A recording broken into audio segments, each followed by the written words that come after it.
gostaria nesse momento de convidar os irmãos a gente continuar a reflexão que viemos fazendo na carta de Tiago, no capítulo 4, né? A gente já tem estudado essa carta já há alguns cultos de quarta-feira já, não lembro agora exatamente quantos, mas é muito bom a gente poder refletir na palavra do Senhor assim, indo por partes. Eu vou até pedir licença, eu podia ter dado essa ideia antes, Amanda, já que tem mais de 5 metros daqui para a primeira cadeira, eu vou tirar a máscara.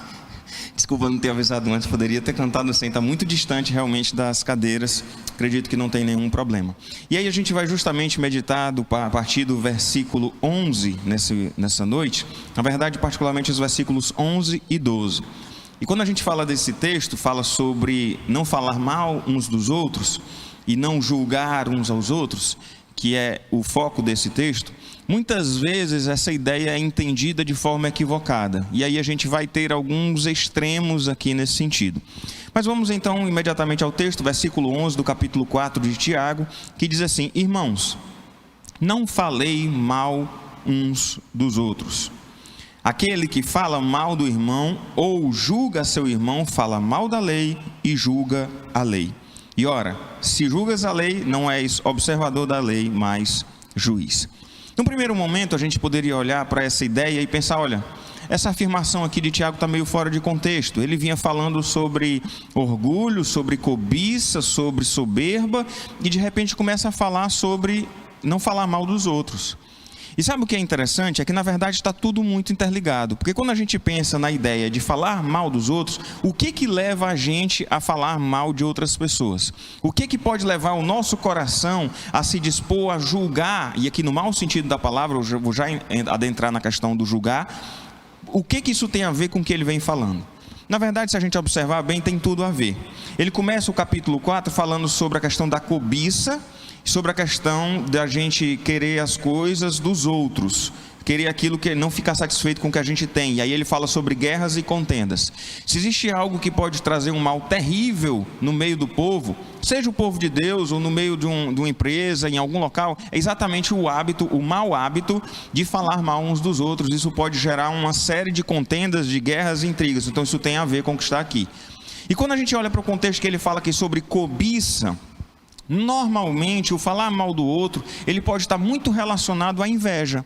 Aí de repente a pessoa fica olhando para o outro e olhar e dizer assim, rapaz, poxa, eu queria ser como o Rômulo que está ali, eu queria ser um advogado igual a ele, ser daquele jeito ali. Aí de repente, porque não consegue ser igual ao outro, aí diz assim, já sei, já que eu não consigo ser igual a ele, eu vou falar mal dele, que é para sujar a imagem dele, que é para poder eu ficar por cima. Então isso aí acaba se tornando como se fosse associado à ideia da cobiça que ele vinha falando. Por outro lado, também está relacionado à soberba.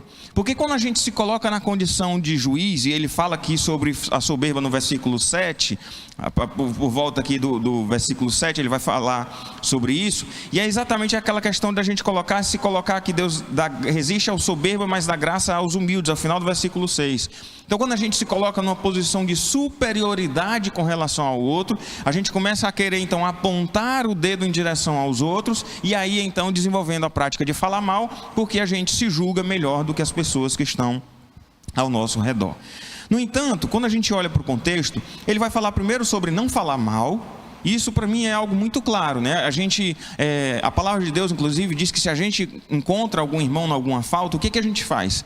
A gente vai até ele e repreende o tal com espírito de brandura, né? Eu estou fazendo uma junção aqui de 2 textos bíblicos diferentes, mas a ideia é que se eu percebo algum irmão em alguma falta, eu vou falar com ele. Só que o problema é que a gente tem a mania, e é isso que esse texto está condenando, é a prática de falar do outro e não falar com o outro.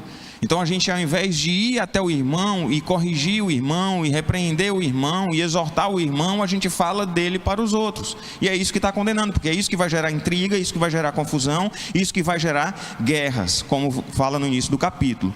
E aí vem uma questão que está muito relacionada a falar mal, que é a história do julgar. E aí é exatamente esse ponto que eu estava mencionando, que às vezes esse texto, essa ideia de não julgar o outro, a gente pode correr o risco de 2 extremos.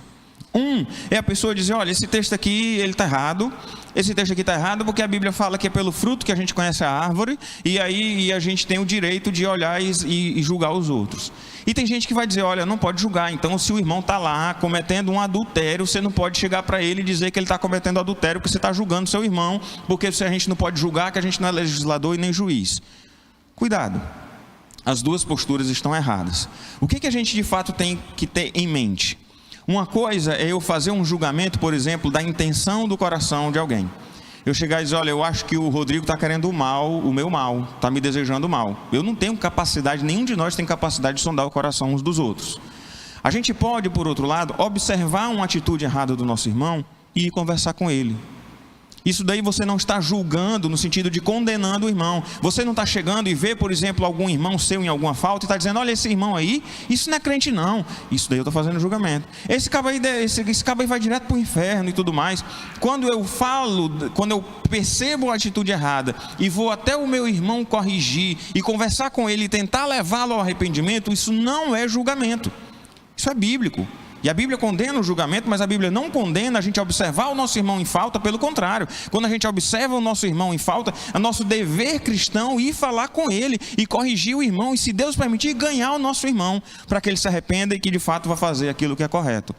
O problema então é que quando a gente vai além do perceber a atitude correta e tentar ajudar o irmão a se corrigir, a gente começa a pensar no coração, a gente começa a condenar e a julgar as intenções do coração, ou dizer que é crente ou não é crente, e tentar fazer esse tipo de observação.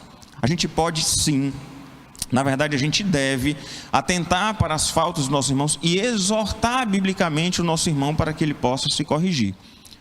O que eu não posso é tentar adivinhar o que está no coração dele. O que eu não posso é pensar, olhar para aquilo dali e dizer, olha, por causa disso eu acredito que esse irmão não é crente.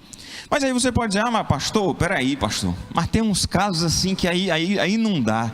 Que a gente observa lá aquele cidadão lá, eu até mencionei isso aqui outro dia, o pessoal ficou rindo, aquela história do crente Raimundo, né, do pé na igreja e o pé no mundo. O cara só vem para a igreja dia de domingo, uma vez por mês, e passa a semana, lá no Ceará a gente diria na bagaceira, a semana fazendo tudo que não presta, fazendo tudo de errado. O nosso papel aí nessa questão, o nosso papel não é julgar o nosso irmão.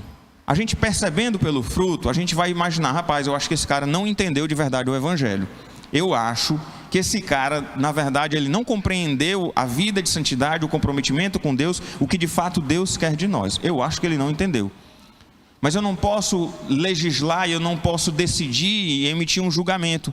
Mas aí o meu papel vai continuar sendo analisar e conversar com ele e exortar diante da atitude. Eu não tenho que ficar olhando e pensando se meu irmão é salvo ou se ele não é salvo e refletindo sobre isso. Eu não tenho que ponderar e fazer balanço sobre a salvação de ninguém. O meu papel é chegar até meu irmão e exortar para que ele se corrija. Ele pode estar num momento de queda, ele pode estar num momento de fraqueza, ele pode estar precisando ser trazido de volta à palavra, ou de fato pode ser o joio no meio do trigo. Não somos nós que vamos separar o joio do trigo. Então a gente deve ter muito cuidado, porque essa ideia aqui de falar mal dos outros e de julgar os outros, ela está diretamente relacionada à ideia das contendas que ele fala no início do capítulo 4 e à ideia da soberba que ele fala aqui no versículo 6. O nosso papel, como eu disse, não é ser juiz de ninguém.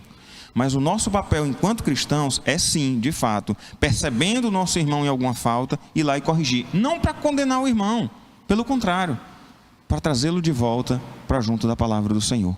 Então a ideia de não julgar, ela em hipótese alguma passa pela questão de você não exortar o seu irmão. A ideia de não julgar é para você não sair falando mal dele por aí e nem mandando ele para o inferno. A ideia de não julgar, ela não se anula a ideia de que você deve exortar o seu irmão. Então o nosso papel, inclusive, como corpo de Cristo, é tantas vezes, quando se faça necessária, a gente ir ao nosso irmão, percebendo ele e levar o irmão, a ver se seu irmão está lá em queda, você ir lá e corrigir e ajudar o irmão, observando também para que a gente não caia. E aí até ter cuidado com a nossa atitude, para não chegar com um espírito soberbo, né? Como dizer, olha, eu sei que você está fazendo, sabe, uma estratégia muito boa é a gente primeiro ir conversar com o irmão, para tentar entender o que está acontecendo, mas aí sim, sempre à luz da palavra e com todo o amor, corrigir o nosso irmão, caso seja necessário. Julgar e exortar são duas coisas absolutamente diferentes. Uma não elimina a outra. Pelo contrário, a gente deve então não julgar e a gente deve sim exortar e corrigir e chamar ao arrependimento o nosso irmão. E ele diz então que se a gente se coloca na posição de juiz, a gente está se colocando na posição do Senhor. E ele vai dizer que um só é o legislador, um só é o juiz, e é aquele que pode salvar e fazer perecer. Ou seja, é Cristo quem pode salvar e é Ele quem pode de fato fazer perecer, Ele quem pode condenar. Tu, porém, quem és que julga o próximo? Então a ideia de não julgar, ela não passa por você não poder pensar e refletir sobre a atitude e conversar com seu irmão. Ela passa que você não tem o direito de mandar ninguém para o inferno, de sentenciar ninguém à morte ou tudo mais. Mas passa sim também, pelo outro lado, na questão do texto, de você poder exortar e chamar o seu irmão ao arrependimento, analisando a atitude e chamando ao arrependimento diante da atitude, sem tentar sondar intenções de corações, sem tentar fazer julgamento sobre o destino eterno de ninguém, mas analisando a postura e conversando e chamando o nosso irmão. Que nós possamos, enquanto igreja do Senhor Jesus Cristo, conduzir-nos de tal forma que a gente possa exortar uns aos outros sem julgamento. Exortar em amor, levando uns aos outros arrependimento, conversando uns com os outros, exortando biblicamente, apontando a falta do nosso irmão, não para os outros, mas para o nosso irmão, até que todos nós possamos de fato crescer cada vez mais no Senhor e ser cada vez mais uma igreja santa e irrepreensível, como de fato o Senhor quer de nós. Que nosso bondoso Deus então nos abençoe nesse desafio de sermos então tementes ao Senhor, obedientes à sua palavra, exortando os nossos irmãos, mas sem falar mal uns dos outros e sem julgamento.